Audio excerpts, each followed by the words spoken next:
Pelayan publik adalah segala bentuk pelayanan, baik berupa barang atau jasa. Pada prinsipnya menjadi tanggung jawab oleh instansi pemerintahan untuk memenuhi kebutuhan masyarakat, ataupun pelaksana kebutuhan peraturan perundang-undangan.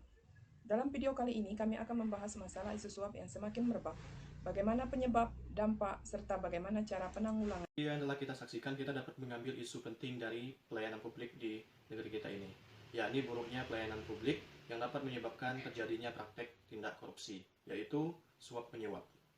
Menurut KPK, berdasarkan indeks perilaku anti korupsi, itu menunjukkan tren semakin buruknya pelayanan publik yang ada di negeri kita ini. Tentunya hal ini dapat memicu terjadinya suap menyuap yang dilakukan oleh masyarakat untuk memudahkan ataupun memperlancar urusan mereka dalam mengurus perizinan ataupun administrasi yang lainnya.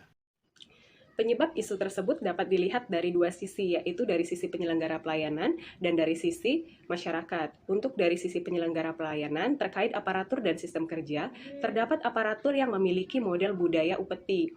Yang kedua, mindset aparatur yang seolah-olah masyarakat membutuhkan pelayanan, bukan berorientasi pada aparatur sebagai pelayan publik. Yang ketiga, adanya praktek maladministrasi dengan adanya perilaku melanggar hukum yang bertentangan dengan etika dan berujung pada suap dan KKN dalam pelayanan publik. Yang keempat, sistem pengawasan internal maupun eksternal yang belum bekerja secara efektif dan optimal. Adapun dari sisi masyarakat masih memegang teguh budaya primitif, yaitu memberikan ucapan terima kasih ke pelayan publik. Yang kedua, kurangnya kesadaran masyarakat bahwa pelayanan publik adalah hak bagi warga negara. Yang ketiga, kurangnya pemahaman masyarakat untuk mengurus pelayanan publik secara prosedur yang baik dan benar.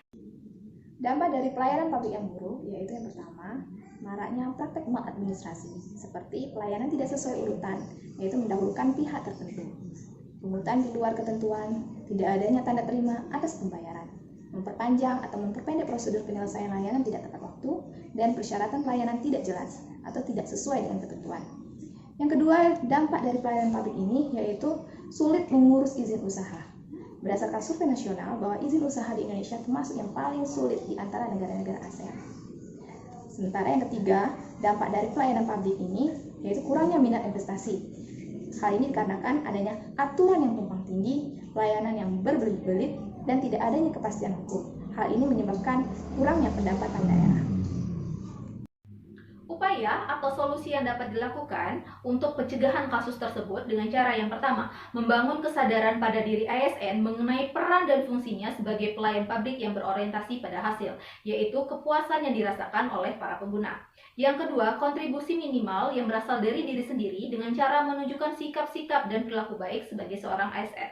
Yang ketiga, pengawasan secara berkala dan konsisten yang dilakukan oleh para pemimpin kepada kinerja pegawai, serta menerapkan sanksi tegas apabila terjadi kecurangan pada pelayanan publik.